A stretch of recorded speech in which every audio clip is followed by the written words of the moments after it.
dance the beat again.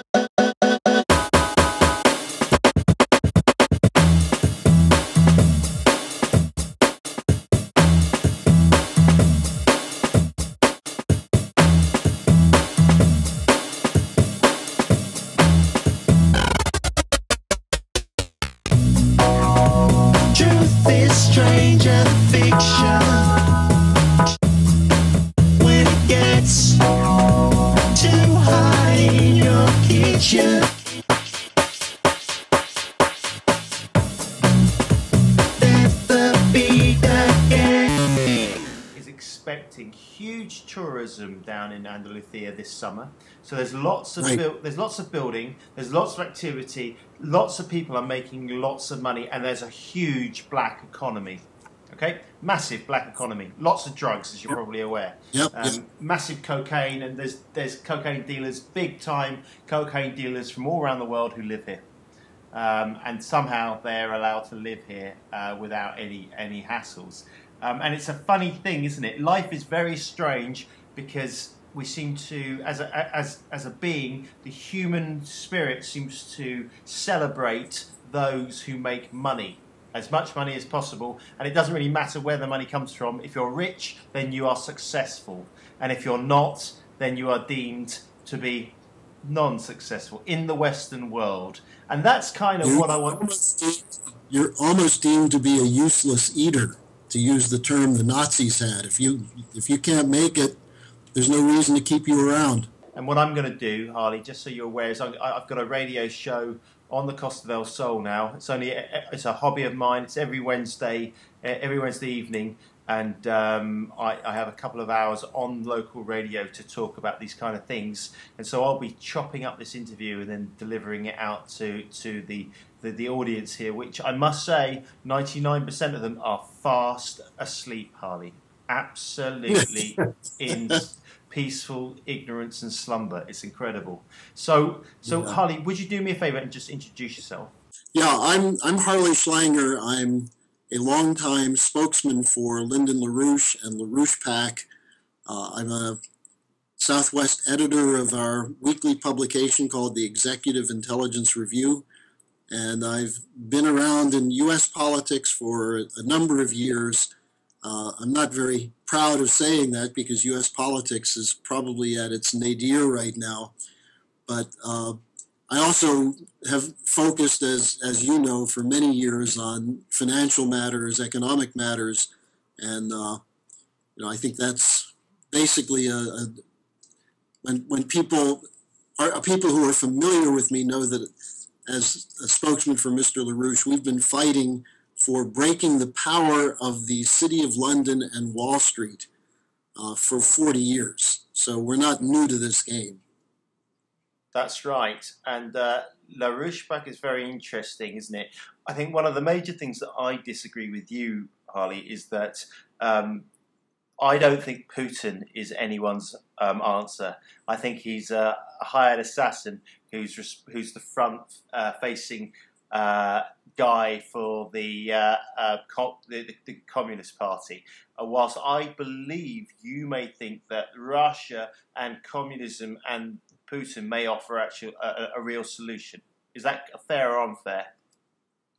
No, not exactly.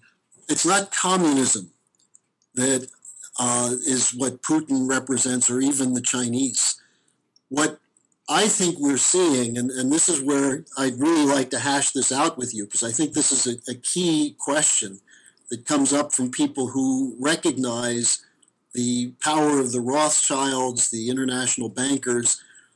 They give them a little bit too much credit and assume that they can control absolutely everything. And unfortunately, the message that comes from that is don't even try to win because you can't. What I think people have to understand about Putin is that there is such a thing as Russian national interests. And there's been a divergence of those national interests from the transatlantic financial system. Now, the City of London and others have been trying to rope them in a variety of ways, through the Yeltsin period, through banking reform and economic reform, When that didn't work, the carrot and stick approach, using the coup in Ukraine, which was largely run by a gang of neo-Nazis under the control of neocons in the United States, like Victoria Nuland, the Deputy Secretary of State for Eastern European Affairs. The escalation of terrorism, which the goal of the U.S. and the British supporting ISIS and al-Qaeda is not to take power in Syria or Libya, but to unleash an irregular warfare capability against Europe and against Russia and China. And what I see that probably differs from you is that while there are going to be some problems pulling together an alternative financial system, the Russians and the Chinese have rejected the Western speculative system and are trying to build up an economy based on physical production, on infrastructure. Well, now, let me just add one other point to that. One of the reasons I know that this is right is that I'm very familiar with the desperation right now in the transatlantic financial circles that we're bent on using the threat of war to force the Russians to back down. And what they're finding is not only have the Russians not backed down, but that they've conducted a very effective flanking action that's causing many in Central Europe to doubt the legitimacy of a future in the European Union. That you have within Germany a large section of the Mittelstand, the small and medium enterprises, who are looking to Russia. And they're basically saying we should end the sanctions. There's a real shift underway, and it has to do with the rapidity of the collapse of the financial system. And you and I were talking before about Spain. Spain's an example, but the best example is Italy. The Italian banking system is on the verge of a complete and total default. And what the EU set up as an option to protect the banks was something called the bail-in regime. You and I talked about this the last time we talked, what happened in Cyprus. It's not going to work. They can't get enough money. And if you start taking people's deposits, people are going to flee the banking system completely.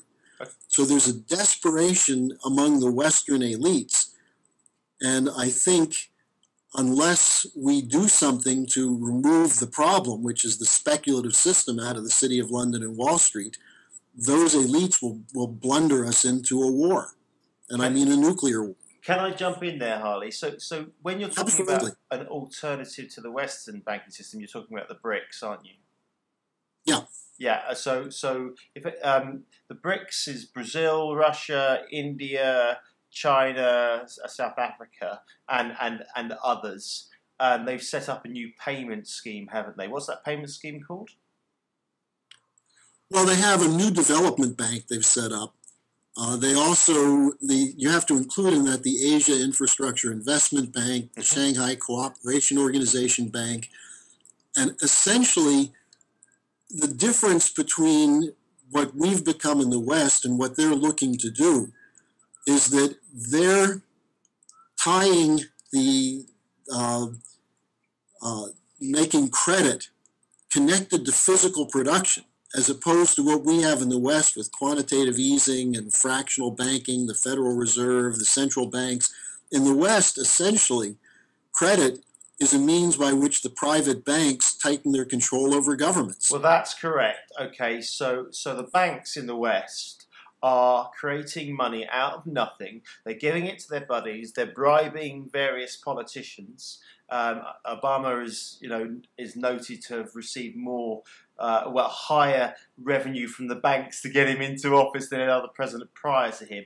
But right. When you look at the BRICS and you look at the people that are behind the BRICS, the leading figures, some of the figures are the same on both sides of the coin. So, and I'm saying this, and I don't have these facts to hand, but there are a number of names of individuals who are sitting on the financial side of the BRICS who are also sitting on the same side of the IMF. Now, it's my understanding that if you're going to win a war, whether that be financial or physical, the way that you win it is you back both sides. So my question to you, Harley, is the BRICS really an alternative to the system that we have. I know you're saying it's based on infrastructure rather than fractional reserve banking, which is nothing than creating money for your old friends in Eton or other Oxford University, situations. Two of my brothers went to Oxford, right? So I'm familiar with it. But is the BRICS really the answer? I don't think it is. Well, let me tell you two things on that. First of all, one of the lines against the BRICS is they say it was a Goldman Sachs creation. Now, the term BRICS was coined by a Goldman Sachs official. But if you look at what the Chinese and the Russians are actually doing, they don't have Rothschild figures on their board. The Russians and Chinese have both recently kicked out every one of George Soros's non-governmental organizations out of Russia and China. Soros is one of the key examples of an international operative of the City of London. Soros is livid he did an interview just the other day with, I think, the Daily Telegraph, where he just said Russia is the greatest threat to the world. Putin is no good. He's got to be removed. The anger that exists within the establishment types at what Russia and China are doing tells you one thing. But the other side of it is that if you look at what just happened in China, the so-called meltdown of the Chinese stock market, the Chinese had a problem, which is they wanted to extend the growing prosperity in China to the so-called middle class, or the people who are now employed, and they wanted to get them involved in the stock market. So they opened their stock market, and Soros and others moved in and created a very large speculative bubble. Now, what the Chinese are doing is they're letting the air out of that bubble, even as they're continuing to invest in physical production. Now, Dave, I think the important thing here is that there are two approaches to economics in the world. And I'm throwing out communism and socialism because they don't work. And it's clear the communist experiment was a disaster. The two approaches are, one is a purely monetary system, which works for the benefit of empires. This was when the British began to move away from a landed empire, they replaced it with a financial empire. And that was centered in the City of London, with Wall Street as a junior partner, to some extent Paris and Frankfurt as junior partners. But essentially it was based on a monetary system which took precedent in the world economy after the breakup of the Bretton Woods Agreement in 1971, where the U.S. severed the connection of the dollar to gold. We had a gold reserve system from 1944 until 1971, and a fixed exchange rate system. When that was broken by Nixon, it opened the door for speculators. And what we've seen with Thatcher's Big Bang, the deregulation in the United States, the repeal of Glass-Steagall, was that any connection between the physical economy and the financial system was broken, so that money flowed for the sake of making money. Whether you call it monopoly money, funny money, fractional reserve, whatever you want to call it. It was a complete takeover by these financial imperial types who took over governments and established supranational institutions and gave power to the IMF and the World Court and things of that sort. Now, the opposition to that is the establishment of nations that use the generation of credit to improve the economy for the whole population. In other words, they serve the people rather than the banks.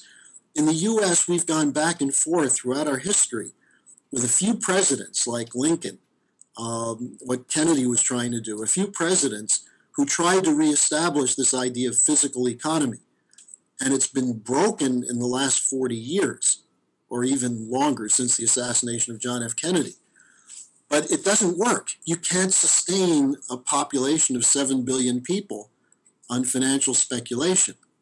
And so I think the model of the transatlantic system is breaking down. And imperfectly, but nevertheless positively, you have governments that are adopting what used to be called the American constitutional approach, which is to try to squeeze speculators and speculation out of the economy and instead focus on investment. In China, one final note on this, in reaction to the stock market crash there, the Chinese are doing what we should have done. They're shutting down certain banks and investment banks, and they're arresting and probably going to end up shooting some of the speculators. Now, I don't advocate shooting the speculators. I advocate removing them from any influence on policy. Well, that's a really interesting point, because in 2008, that there was the bailout. I've actually got a track called "The Cartel." Anyone listen to this, I'll link to it. But Ben Bernanke was asked, how much money did you come up with and why? And he said something like, I paraphrase, 800 billion because we needed a big number. And he was specifically asked where that money went to, and he said he didn't know. He didn't know. It's just gone.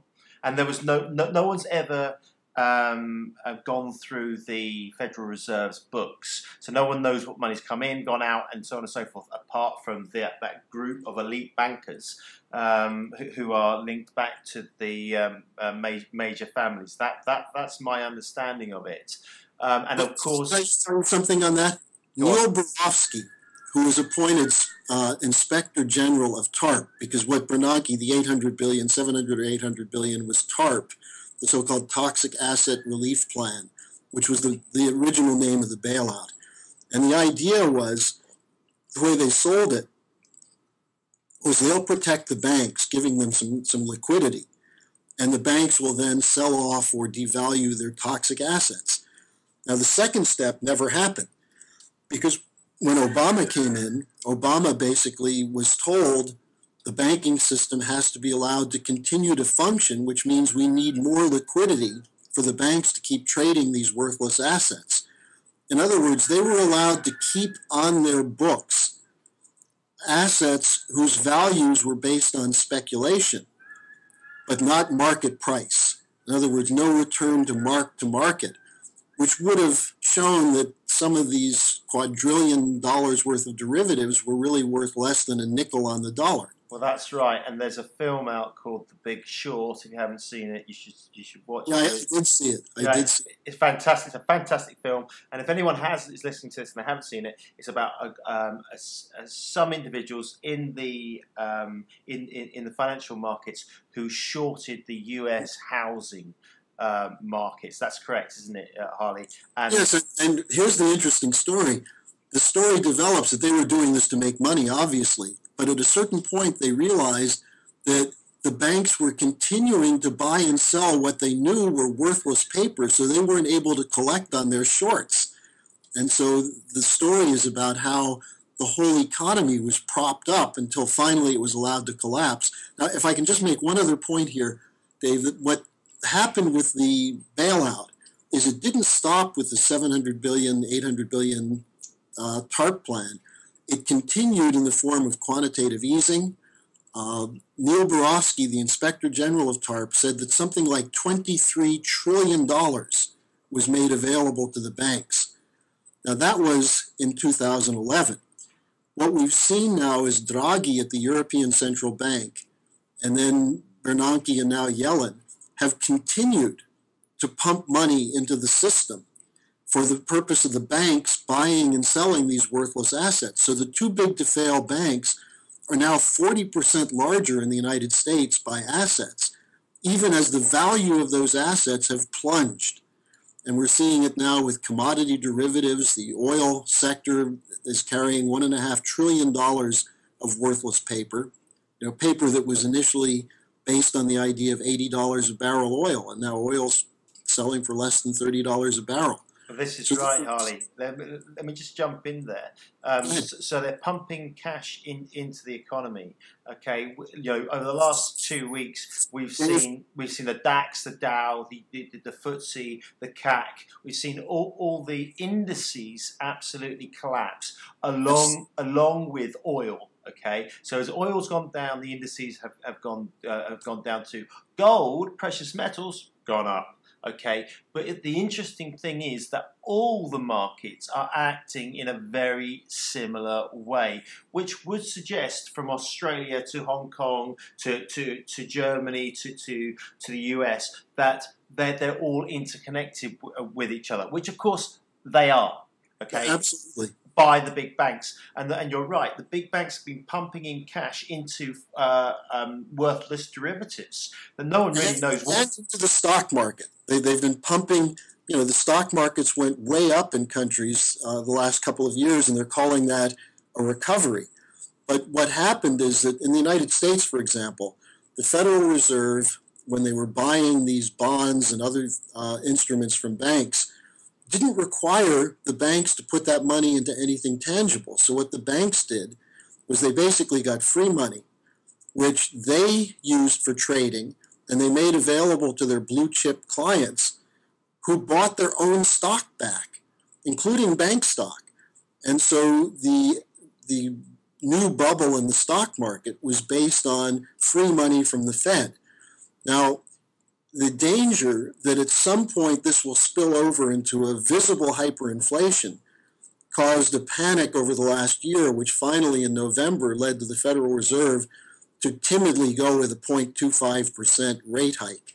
Now they're talking about rescinding it. Japan is at negative interest rates. The Swiss banking system's negative interest rates.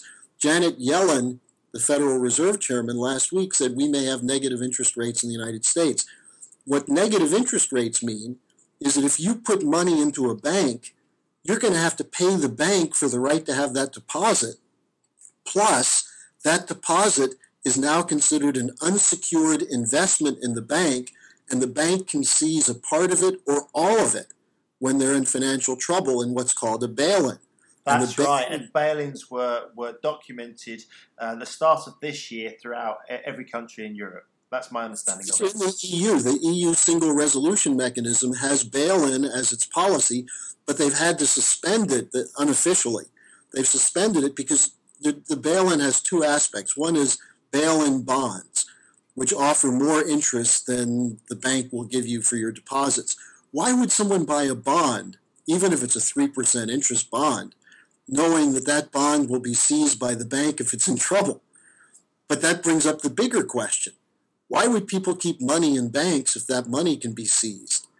And so they're trying to come up with some other mechanism, but ultimately, as Sir John Vickers formerly of the Bank of England came out and said just yesterday, ultimately, we're still in a regime where bailouts are going to be necessary. And he said he's afraid there'll be a hostile reaction to bailouts. Well, he's damn right, because governments are giving money to banks that are conducting criminal swindles. And that takes any money away from investment in physical economy, which can provide real jobs and give people an actual future. So I think a revolt against the bankers. That's why Donald Trump is doing well in the U.S. That's why Bernie Sanders is doing well. They aren't solutions, but they have their finger on the pulse, and they realize that people are rejecting the establishment. Just before we go into US politics, because I love that topic, we will get there. But it's true. Okay, there was a £500 million bonus for the bankers. Okay, in the UK very recently. Now, if you and I did a good job, we'd get a bonus. If we did a bad job, we wouldn't get our bonus. So clearly, they're doing the job they're meant to be doing, are they not? Yeah, and these bonuses are paid based on the stock valuations. Now, we had the irony on Friday, as the bank stocks, look, the European bank stocks are down 30% on the year. The U.S. bank stocks are down 28%. Some of them are at record lows. Credit Suisse is facing a real problem. Deutsche Bank is about to collapse. But in the United States, even J.P. Morgan Chase was tanking. So Jamie Dimon, the CEO, took $26 million from his own pocket to buy, well, that's basically a one-year salary for him, to buy $26 million worth of bank stock in J.P. Morgan Chase to show his confidence. And of course, all the little sheeple rushed in and bought bank stock on Friday. Now, what happens this week is anybody's guess. The The Chinese markets have been closed because of the Chinese New Year. The U.S. markets are closed today. Who knows what's going to happen tomorrow? But it's not just the stock markets to look at. It's the actual ability of banks to refinance their existing debt. Well, And this is William correct, White- Harley, but just focusing on the stocks, I know that the Spain 35 is up 3.65%. The DAX is up over 2% today, and so on and so forth. These markets are going back up. They are rebounding, and rumour has it they will continue to rise because they've dropped down from 10,000, as the DAX anyway, down to way below 9,000, around 8,600, something like that in under 2 weeks. They're rumoured to be going back up. Okay, they're going to hit 9,000, 10,000, 10,500, and then sometime in March, the whole thing is about to collapse. That's the rumour at the moment that's going around. Well, my view on that is that what happens is the institutional traders, basically the computer-driven trading, when markets go down for a period of time, they've been going straight down for 6 weeks now. So they have what they call looking for bonuses or looking for good buys. Now, because they have so much money, and these institutional investors include hedge funds, shadow banking, pension funds, and so on, that they can affect a momentary blip upwards. But what they do is they buy low, they force a blip upwards, and then they sell again, which is why it's not a sustainable model. Now, in the old days, the only reason stocks would go up is because the corporations that were selling stock had actually a business model or a product that was desirable. Now it has nothing to do with that. You have companies that have no assets, no physical, like Amazon, no physical value to it, or Facebook, that have stocks in the stratosphere. That can't be sustained. At some point, this thing will crash. Now, we did a forecast. Mr. LaRouche did a forecast back in early December where he said January 1st, we're going to start seeing markets tank. And he said the reason for it is the new rules in the European Union around the single bank resolution, because he said they wouldn't be able to generate any interbank credit, which is exactly what happened. Interbank credit froze. That's what led to the collapse in 2008. When the banks finally realized that things were so vastly overpriced, they couldn't sell them anymore. But he also said that what we're seeing with the collapse of manufacturing, the collapse of trade, is the real economy is going south faster than the stock markets. And that's why it's ultimately going to be the case that this thing is unsustainable. Now, that's why what we're fighting for in Europe and the United States is to restore Glass-Steagall as a first step toward shutting down the swindle. Okay, Harley, just explain to the listeners what Glass-Steagall is, please. Sure. Glass-Steagall was a Depression-era bill. One of the first things Franklin Roosevelt did when he came into office in March 1933, which separated commercial banks from investment banks. In other words, depository institutions, if you have a checking account, a business account, you have it in a commercial bank. Commercial banks before Glass-Steagall were allowed to use that money to speculate. And so they did it. And what that meant was that when the speculation crashed, your deposits were gone. And there was nothing to protect against that. So Glass-Steagall said depository institutions are not allowed to buy risky, to engage in speculation. Investment banks can, but they have to have certain regulatory laws that you have to have a certain amount of money to back up your speculation. Then it also set up other categories like savings and loans for mortgages and things like that.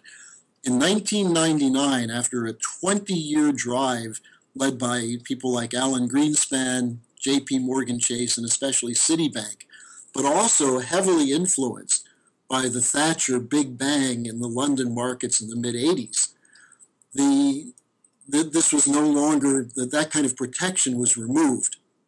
And it was finalized in something called the Gramm-Leach-Bliley Bill in the United States, which Bill Clinton signed in collaboration with Republicans. which got rid of the final remnants of Glass-Steagall, which meant that commercial banks could buy mortgages, they could buy and sell mortgage-backed securities, they could invest in anything. You can make bets on bets. That's what derivatives are. And so once Glass-Steagall was repealed, it made legal speculation, which had previously been either illegal or not allowed to occur under regulated markets. And the banks went hog wild, and that's what created the bubble, which popped in September 2008. Now, there's a bill in the U.S. Congress to restore Glass-Steagall. This has also been brought to the European Parliament, to the Italian Parliament. In Britain, they instead went with something called ring fencing, which is a completely fraudulent concept of trying to limit trading without having any rules against it. So Dodd-Frank, for example, in the United States is a complete fraud. It was written by the derivatives dealers. So there's been no return to regulation, as politicians had promised there would be. And not only that, no bankers who engaged in illegal practices went to prison. None of them. No matter how, Bernie Madoff is an example of, they tried to say, see, we're moving against speculation, but it was a fraud. No banker has gone to prison for rigging the LIBOR, the interest rates. I was going to say that the LIBOR case is just so blatant, and the authorities in the US said, we understand there's been something going on, and the banks got together. They can't call themselves the cartel. They've been nicking everybody's cash, fixing all the exchange rates, but we're not going to prosecute them. We're going to prosecute the banks, but not the individuals. That's what they said. And what they did was they fined the banks. You take, I'm sure you're very familiar with Hong Kong, Shanghai, HSBC. They've been caught repeatedly laundering huge amounts of drug money, laundering money that go to the hands of terrorists, and they get a $2 billion fine here, $3 billion there, $500 million there. They were in on the LIBOR rigging, the interest rate rigging. Why not shut the damn bank down? It's a criminal enterprise, but they can't shut it down. They can't. No. Go on.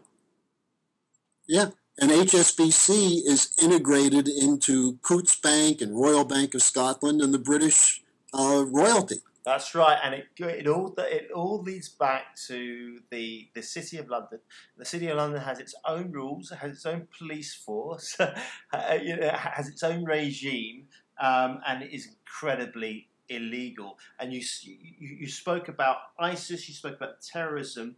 There are links between the big banking firms and ISIS. There's links between the banking firms and the drug running around the world. And it seems to me, Harley, that we're living in an illusion that we call democracy. That it's not democracy. We are owned and traded by the banks. And worse, people have accepted the subservience, the submission. People keep saying you can't fight them. They're too big. They control everything. And that's just not true. They're so damn weak right now that a strong wind could blow these banks over. Now, one other point I want to make on this.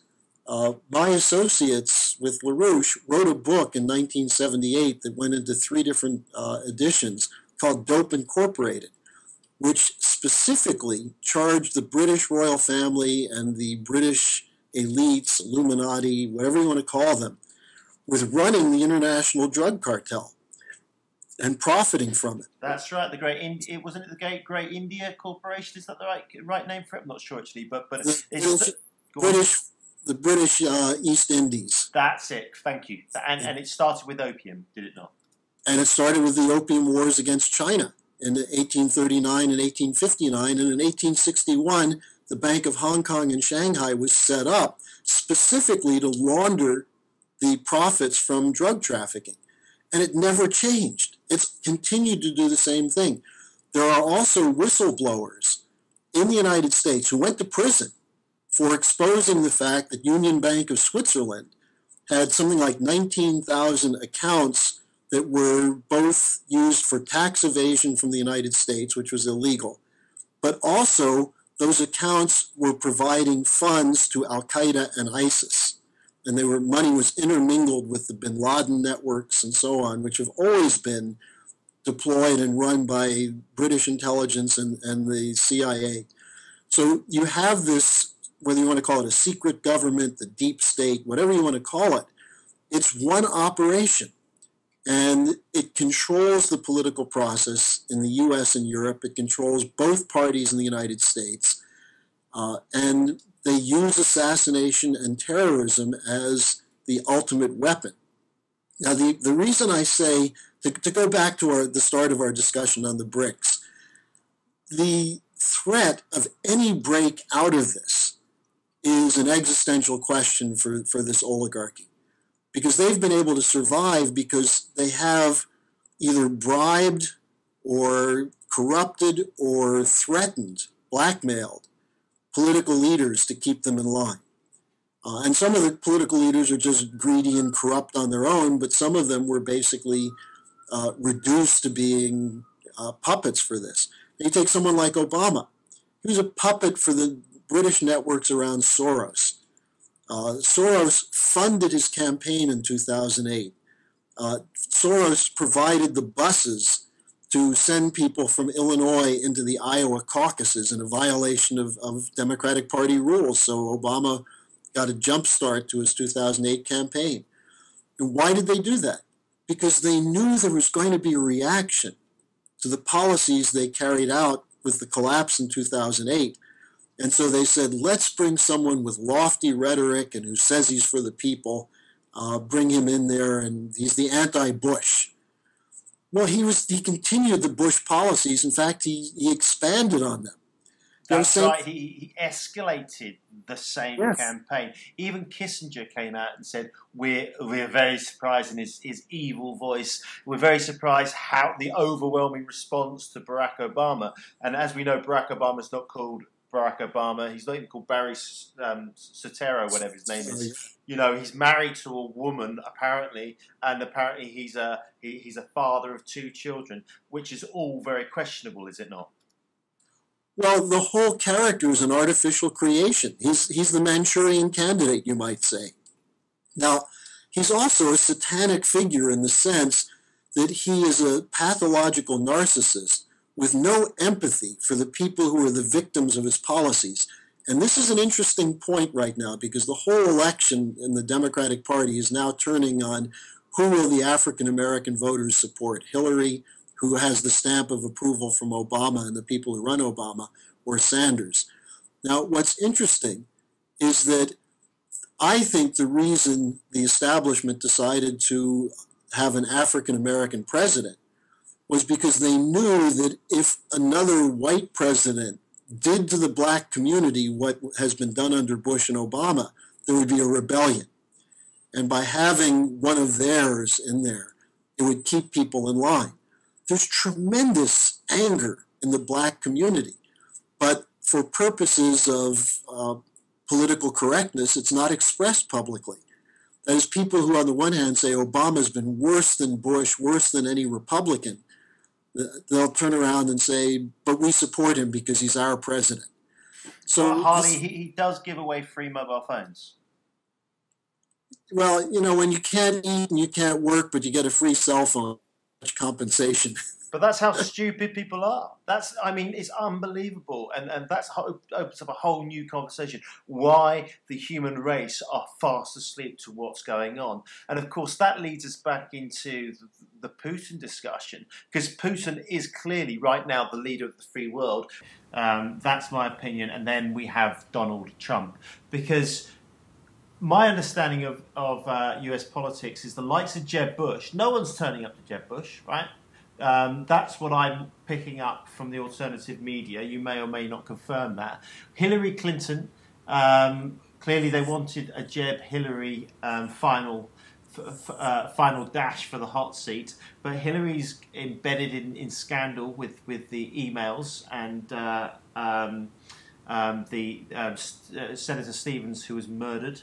And so on and so forth, and her little fingers involved in all those kind of things nasty. And then you have Donald Trump, who's basically pretty out there. He wants to build a wall around America. Doesn't want any more immigrants. He's a self-made millionaire. He seems to me to be the only one who's standing up who isn't bought and paid for by the bankers, okay? But let me tell you, I have my resistance against Donald Trump, because when Obama came in, I cried because I thought, thankfully, we're going to have change around the world.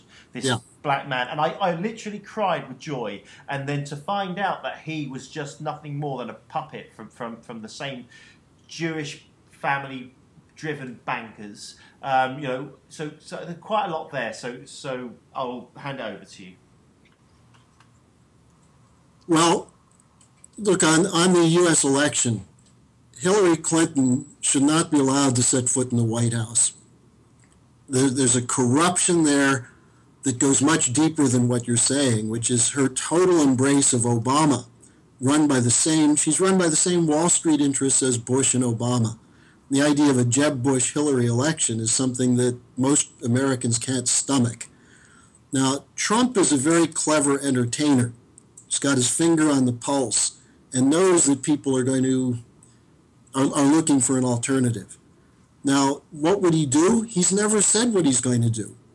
So what you have is a very effective con man playing on the fears of the American people. The idea of building a wall between Texas and Mexico, Mexican immigration to the United States is negative right now. Mexicans are not trying to get in.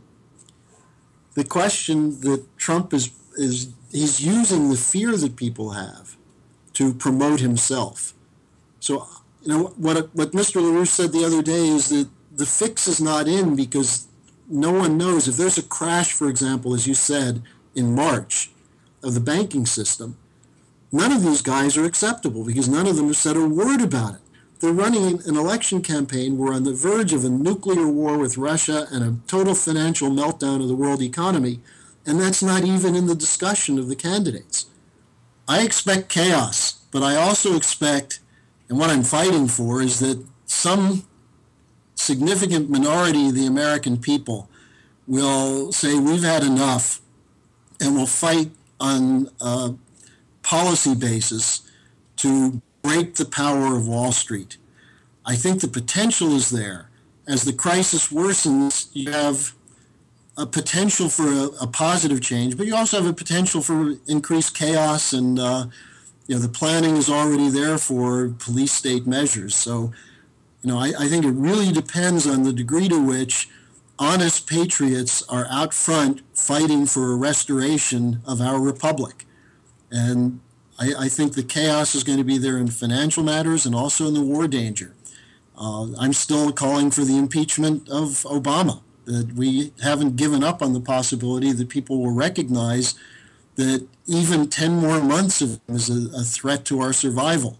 And maybe some people will move inside the military, the intelligence community, and others to remove him. But short of something like that, and short of a Glass-Steagall to protect us from an all-out implosion of the banking system, we're headed for more chaos. Yeah, it does look that way. It's going to get pretty messy out there. But on the streets of Europe, do you expect there to be shortages of food and supplies, as an example? There very well could be, and I think what's going to happen is the move against the European Union, the antagonism to the EU, is going to expand and deepen. And in some cases, as in Spain, separatism, the breakup of nations, these things are on the agenda. In other cases, the emergence of right-wing fascist parties is a danger. It's a very messy situation. Now, it all could change if the Syrians and the Russians get a breakthrough in Syria in the next month or so. This could change everything because it would show, the Russians have already shown that the war on terror of Bush and Obama was a fraud.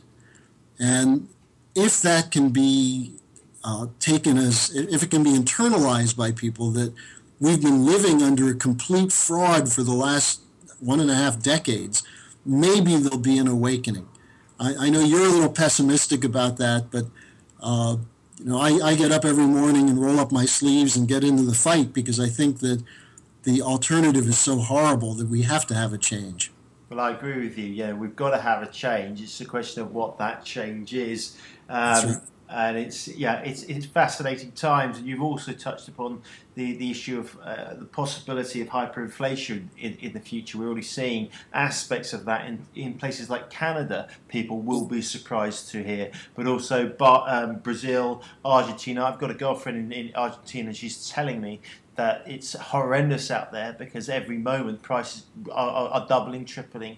Just for a slice of bread. And it's very, very interesting times.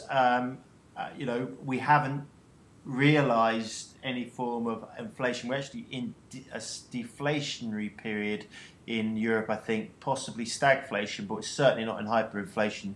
But it is something that could come to forth, couldn't it? Well, there's nothing backing up the money that's being put out in large amounts. And the reason there hasn't been a hyperinflation is most of it is either in the central banks or in the large banks. If it gets into the economy as a whole, which could happen if there are margin calls on the big banks, then you will see hyperinflation. Okay, Harley, listen, thanks very much for your time. I really appreciate it. It's always a pleasure, sir, to talk to you. Thank you very much for offering me your time. How can people get in contact with you? Well, they can, if people are interested, they can send me an email. I'll give you my email address, which is harleysch, that's HARLEYSCH @gmail.com. And they can go to LaRouchePAC.com to get this kind of intelligence on a daily basis. Cool, man. Thank you very much, Charlie. Have a good day. Talk to you and take care over there. Yeah, we'll do, mate. And you, and hopefully we can talk again in a couple of months' time.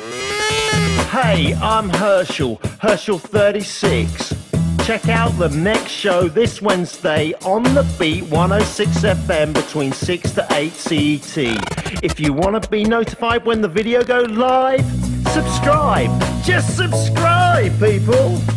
Brought to you by JustFinishItRecords.co.uk. Don't forget to check out the music videos. Herschel 36, where truth is stranger than fiction.